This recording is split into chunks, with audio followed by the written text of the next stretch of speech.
I would like to start out this chapter of my life talking about from the time I was about 10 years old till I was probably about 13 years old. My dad had been stationed in Germany, near Frankfurt, Germany, for the last couple of years. And of course, we were with him, which was nice to be in a foreign country. But he received orders to come back to the States and go to Gary Air Force Base in San Marcos, Texas. We got to fly back on a military transport.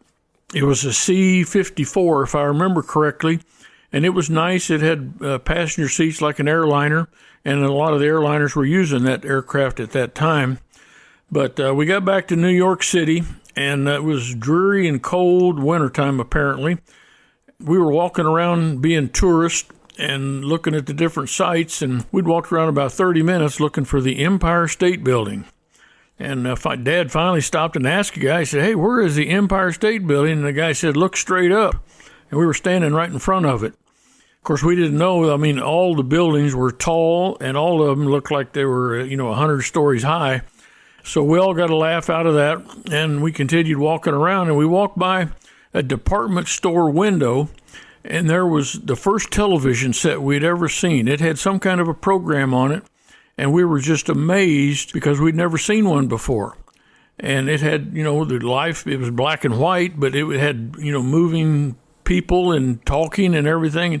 And we were just overwhelmed with that sight. That was the first high-tech stuff we'd seen, I guess. So anyway, we ended up going back to Salem, Illinois, where Mom had a lot of family, and we had a lot of aunts and uncles, and we had a lot of cousins, and we always enjoyed going to see them whenever we were, within a couple hundred miles in one of our other travels. So we got back there, and Dad found a 1951 Ford V8, a flathead V8, 100 horsepower, had a 3-speed column transmission, and it had overdrive. It also had a 411 rear end, which gave it the ability to pull big loads, which we were about to do. It was also the color on it was Sea Island green.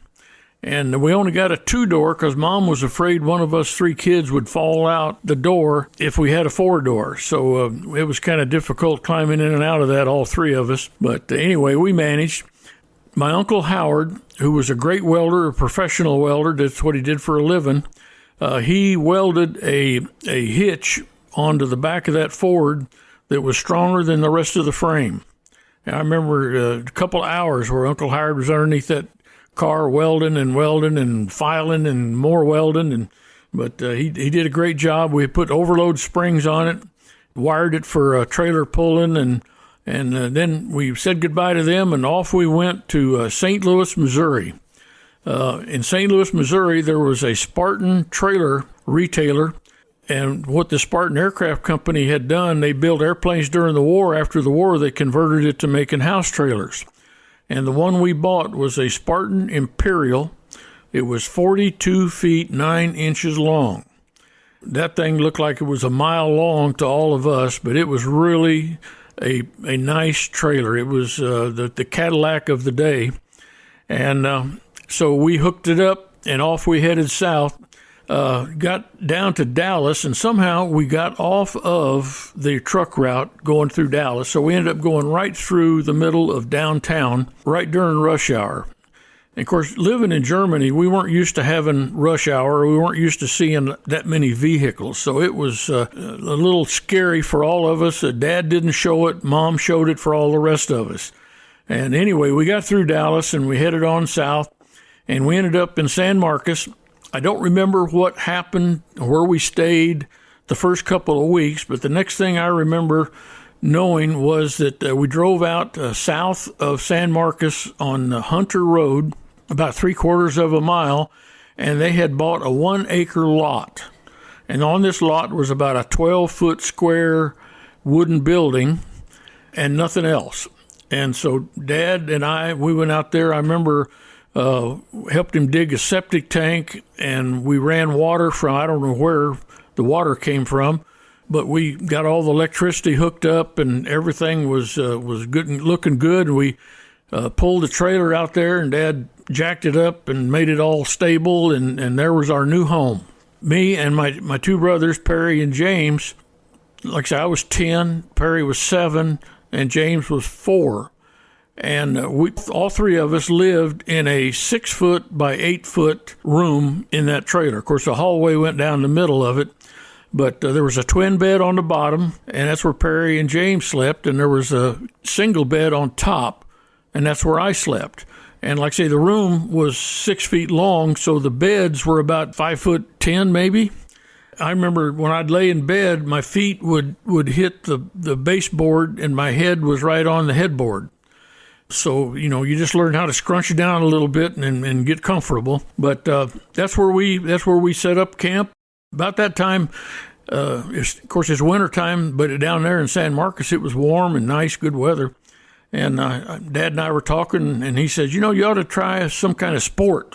I said, well, yeah, I think that'd be a good idea. What should I do? He said, if I were you, he said, I'd go out for baseball. He said, baseball's a good, fun sport. And you're a good-sized boy. I think you'll do good at it. I said, okay, I'll do that. I said, what position should I go out for? And he said, well, the most important player on the team is the pitcher. You might as well be the most important player on the team. So he said, I'm going to go out here. And he said he found an old tire, and he hooked it on the side of this wooden building. He bought me 6 baseballs. He said, I want you to take these 6 baseballs, and he measured out 60 feet from home plate to the pitcher's mound, and he said, you throw those 6 baseballs as hard as you can, hit inside the tire. Don't hit the tire, hit inside the tire. And he said, the reason I only got you 6, he said, I want you to throw all 6 of them, and then I want you to run as hard as you can run, pick all of them up, and run back to the pitcher's mound.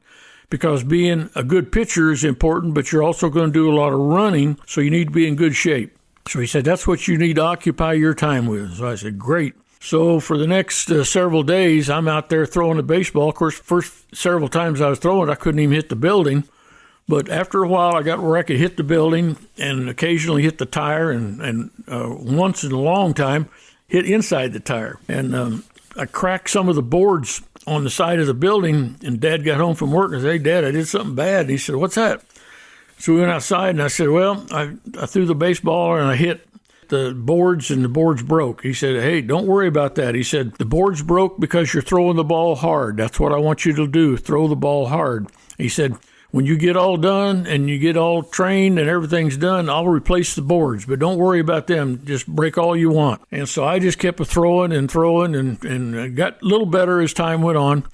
Well, it became baseball season, and Dad took me down, and we signed up to play Little League Baseball. I would be 11 years old for that season.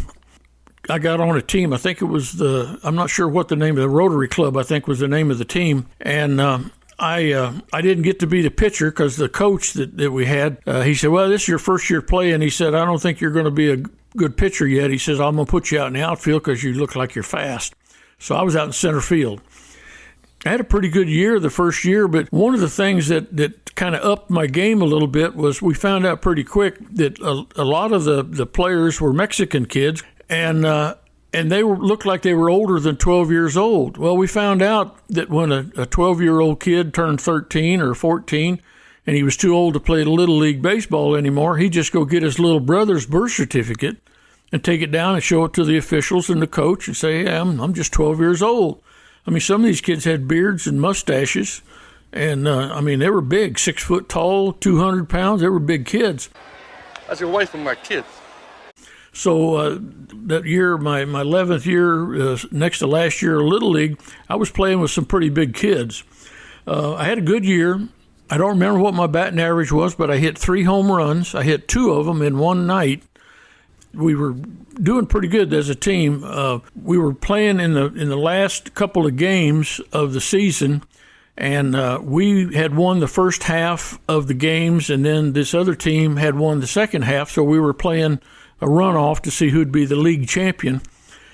I was out in center field, and we were the next to last game of the year, and our pitcher, he kind of didn't throw the ball over the plate real good. Vaughn into the windup in his first offering. Just a bit outside. And he walked people, but when they let him hit, and we caught the ball, so we were staying in the game. In fact, we ended up in the last inning, and we were ahead by 1 run. And this kid that was pitching, he got wilder than he was before. Ball 4. And he ended up walking the bases loaded. Ball 8. Didn't throw a single strike the whole time. And apparently my dad had been politicking with the coach, and all of a sudden I hear them waving me in, and I'm going, why do they want me in? They pulling me out of the game. What's going on? So I got in there, and they said, you're going to pitch. And I go, really? Okay. So I went out there and got on the pitcher's mound. We had one out, and we had bases loaded, and they had the top of the lineup coming up to bat. This kid that was up, he was a big boy, but he wasn't a giant boy. He was just big. And he'd pretty good hitter because he was number 3 in their lineup. I got up there, and I pitched a couple pitches, and then I got some dust in my eye, both eyes. And my eyes were watering, and I couldn't see, and I kept rubbing them, and it made it worse. And I didn't, want to stop the game. I said, I'm new at this, being in the headline area.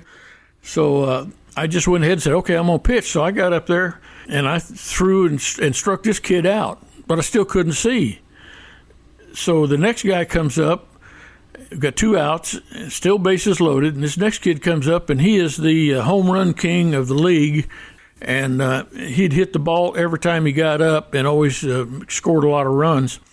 And again, my eyes were blurry and red. I couldn't see, but I said, I'm going to pitch anyway.